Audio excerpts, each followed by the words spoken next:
compounded a false Lord God.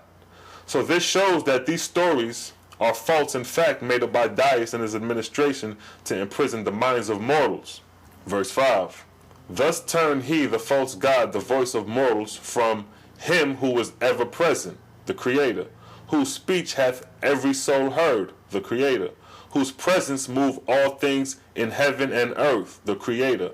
The false gods turn them to sing and pray to himself. So he should clutch and bind their souls in endless slavery, untaught, half-fed, as drudges, to bring into his capital provender and building stones to glorify him forever. Verse 6. Over Japheth, far and wide, this traitor to Yehovah had sealed in stone and papyrus and wood and sacred cloth his name Hojos, to suit the panic voice for the people in China, or Japheth.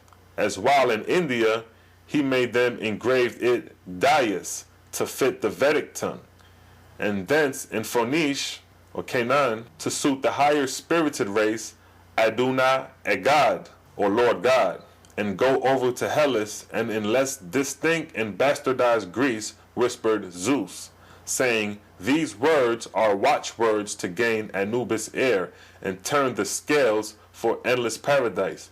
Go ye, slaves, engrave my names, in immortal libraries register my great exploit of how I created the world.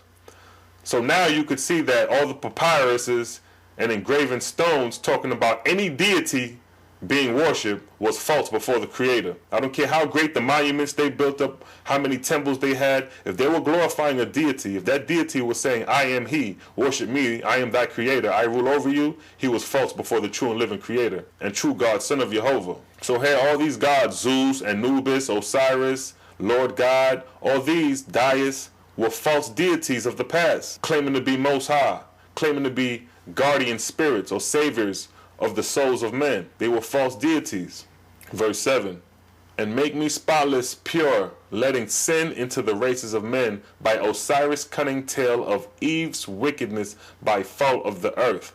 For I am not come like Jehovah's captain, spirit sent to rule men for a season, but a very God of blood and bones, who once in terrible anger flooded the earth to drown my disobedient sons and daughters. Make ye them to tremble and draw long breath when my name is spoken, or by my own soul I will hurl heaven and earth into endless chaos. So it shows Zeus is one of DYUS names, with Adonai Elohim, or Adonai El, or Lord God. Although Lord God is a familiar term in the Hebrew, it was understood to be a council of angels, not to be confused with the Creator, Yehovah.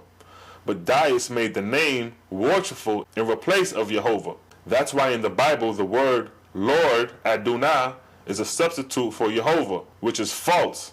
Adonai El, or Lord God, is a title bestowed on an angel who was second in rank to God in the heavenly government, not to be confused with Yehovah the Creator, the Great Spirit. So here is the origin of where these stories come from, stemming from Kemet and Sumer and India and China, being a doctrine made up by DYUS, interpreted by Osiris to imprison the minds of mortals in that day, which you can clearly see clings to the minds of the mortals today, being passed down through the ages, or the cycles.